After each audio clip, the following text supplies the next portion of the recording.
السلام عليكم ورحمه الله تعالى وبركاته. مرحبا بكم اليوم معنا ان شاء الله غنوجدوا هذا الطبق التقليدي المغربي اللي هو اللحم بالبرقوق. بطبيعه الحال اللي ما اجانب اللي ما عندهمش فكره على طبق، فهو طبق يكون حلو ومالح في نفس الوقت. فدوزوا معنا المراحل التحضير. واحد الطبق اللي غني عن التعريف وزوين بزاف. فيلا نبداو. فواحد البول غادي نديروا الكميه نتاع اللحم اللي غادي تكفي العائله ديالكم. غادي نضيفوا بالنسبه للتتبيله معلقه نتاع السكينجبير، معلقه نتاع الخرقوم، معلقه صغيره نتاع الملح، 2 عواد القرفه، الفلفله حاره. المهم بالنسبه لينا حنا كنبغيو الحار فدرنا فلفله حاره، تقدروا تعوضوه بحبه الكحله، زريعه نتاع القزبر، معلقه نص معلقه صغيره هكا. كنضيفوا هذا الشيء كامل. من بعد كنضيفوا نص كاس صغير ولا واحد شويه نتاع الماء دوبتو فيه زعفران، وكنحاولوا ندخلوا العطور كاملين في كميه اللحم ديالنا. شحال ما خليت اللحم تشرب هذيك التتبيله كيكون حسن. فاحنا تقريبا ما عندناش الوقت بزاف، غنخليو واحد 20 مينوت ومن بعد نرجعوا. تقدروا تخليوه مثلا 2 سوايع ليله كامله في الثلاجه ديالكم على حسب الوقت اللي عندكم. على النار كنحطوا اللحم ديالنا، من بعد كنضيفوا له واحد المعلقه صغيره تاع الدهن، ولا الا ما كانش عندكم تقدروا تضيفوا معلقه نتاع الزبده ولا معلقه نتاع الزيت. فاحنا ما امكن كنحاولوا نبعدوا على الزيت،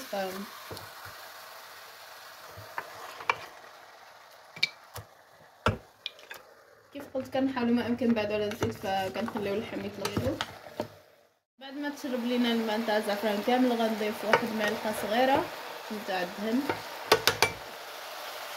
نضيفوا 4 بصلات صغارين مقطعين صغار،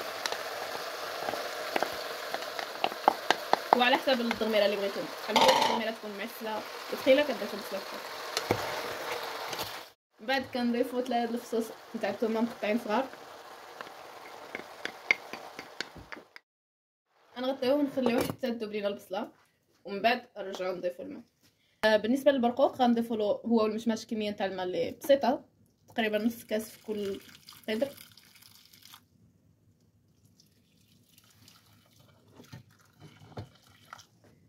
بالنسبه للوز غنضيفو له واحد الكميه حتى يتغطى باش نزولوا الوجده ديالو. البرقوق كيف هو متداول بيناتنا بطبيعه الحال غنضيفو له واحد العود نتاع القرفه ومعلقه على حسب الذوق نتاع السكر. فانا غادي نضيف واحد المعلقه اللي كبيره. كنحركوا هذا الشيء وكنخليوه ينزل بشويه عليه ويشرب الماء بالسكر والقرفه. المشماش غنخليوه يغلى بوحدو، من بعد حتى يغلى غنصفيوه ونديروا له واحد المعلقه نتاع الزبده ونخليوه بحال كيتقلى كيعطي له هذاك اللون زوين. بالنسبه للوز كيف قلت غادي نقلعوا له القشور ديالو ونمروه في الاير فراير. هنا صفيت اللوز وغنقشروه خليه حتى يبرد تحرقش يديكم. من بعد ما نزلت لينا البصله كنضيف واحد الكميه تاع الماء اللي غادي تطيب فيها اللحم ديالنا. باقي الا بغيتي ديريه في كوكوط فحاولي ما امكن انك ديري واحد الكميه تاع الماء اللي قليله. هنا كان البقوق ديالنا صافي تعسل كنقلعوه. اما المشماش غنصفيوه ونديروا له معلقه تاع الزبده وغادي ترجعوا تشوفوا كيفاش غادي يكون.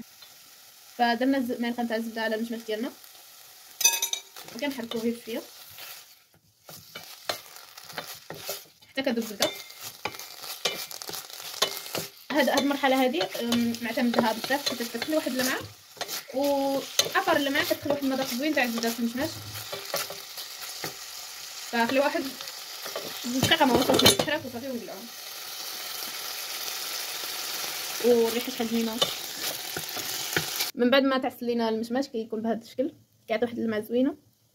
فكنحطو بطبيعه الحال الزين كيبقى اختياري. انا غادي نختار ندير واحد كركاعه فوق المشماش بهذا الشكل. هذا هو الشكل النهائي كيجي زوين. غنصاوبوا البرقوق ديالنا دابا غندوزوه في شويه الجنجان بواحد الوجه كامل، فكيكون الشكل ديالو بحال هذا الشكل. ملي كنساليو الكميه كامله كندوزو دابا. بالنسبه للوز نديرو في الاير فراير 10 دقائق هكا مع التحريك ونرجع. من بعد ما كنتاكدوا بلي اللحم ديالنا طاب الضميره ديالنا تقالت بهذا الشكل كندوزو للطبق التقديم بطبيعه الحال كيبقى اختياري. انا اختاريت انني ندير اللحم في الطرف ونحاول ما امكن انني نزوق في الوسط.